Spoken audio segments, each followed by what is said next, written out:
Among the many reports of UFOs in late 1973, one incident would stand out because of the credibility of the four witnesses. This is Major Coyne, Army helicopter pilot. His co-pilot, Lieutenant Arrigo Jetsi, Air Medic Sergeant Healy, and Robert Janicek.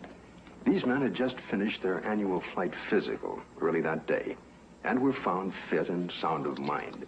They would take off from Port Columbus Airport about 10:30 p.m. But what was about to follow, and the subsequent report they filed, would put to the test the credibility of these men. Approximately 8 miles east of Mansfield, our crew chief, Sergeant Robert Janicek, observed a red light on the east horizon. Did you gentlemen see the same red light? Yes, I did. Our helicopter was flying on a northerly heading. We were flying at an altitude of 2,500 feet. He indicated that the light seemed to be facing the helicopter, moving along in a parallel direction with our aircraft. Which direction from the helicopter was the object? It was to our right, to the right side of the helicopter, and it was moving with us as we were heading north towards Cleveland. And at this time, he indicated that the light changed its direction and was coming directly at the helicopter at the same altitude. And as the helicopter was maintaining a speed of 90 knots, the object came at a terrific speed from the horizon. We estimated 15 miles. Visibility was reported 15 miles that night. Did you gentlemen see the object at this time, after it had been pointed out by the sergeant? No, not at that time. I was flying left seat or co-pilot, and visibility from that seat from an object approaching from the right is rather limited. So I was having a difficulty seeing the object. And it was for that reason that Major Coyne did take the aircraft or the controls from me. I grabbed the controls from Lieutenant Jetsi because I thought it was going to hit us. I braced for impact. With that, I pushed the collective down to get the helicopter to start to descend.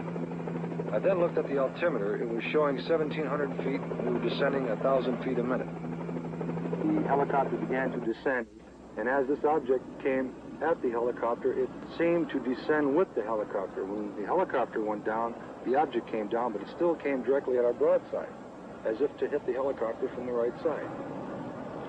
Did anyone else see the object at this time? Yes, I was watching it come out of the east horizon. And the only thing I felt was when the skipper took over the controls and we started to auto-rotate down, and I'd never been involved in a mid-air collision, so I was just watching this thing come at us. It was at this time my light swung 90 degrees from the UFO towards the helicopter, and it came in through the front of the plexiglass, and the entire cabin inside turned green from the light. It was a pyramid-shaped type light that beamed down and came through the front of the helicopter. How long was your aircraft bathed in this beam? The light that came into the cockpit apparently lasted only for a few seconds, but it was enough time that I observed the red instrument panel lights utilized for night flying to be absorbed by the green light. Was it possible for you to determine the outline of this object against the star background? Yes, sir. It was a cigar-shaped object, like a symmetrical airfoil with the dome on it. It was a solid object. It was a metallic structure to it.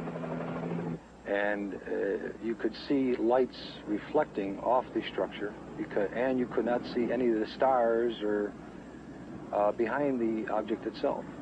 Well, while all this was going on, what was the attitude of the helicopter? Apparently, when we were supposed to be descending at 2,000 feet a minute at 100 knots, we were climbing at 1,000 feet a minute with the controls still established for a descent. And we went from 1,700 feet up to 3,500 feet and topped out at 3,800 feet. I would like to stress one important fact, and that is there is approximately 20 years of Army aviation experience between the 4 men on board the helicopter that night. We have been trained to follow procedures and regulations in reporting incidents, regardless of how they're accepted. And we tried to follow those procedures. And we reported the incident as it occurred and have avoided any speculation on the subject.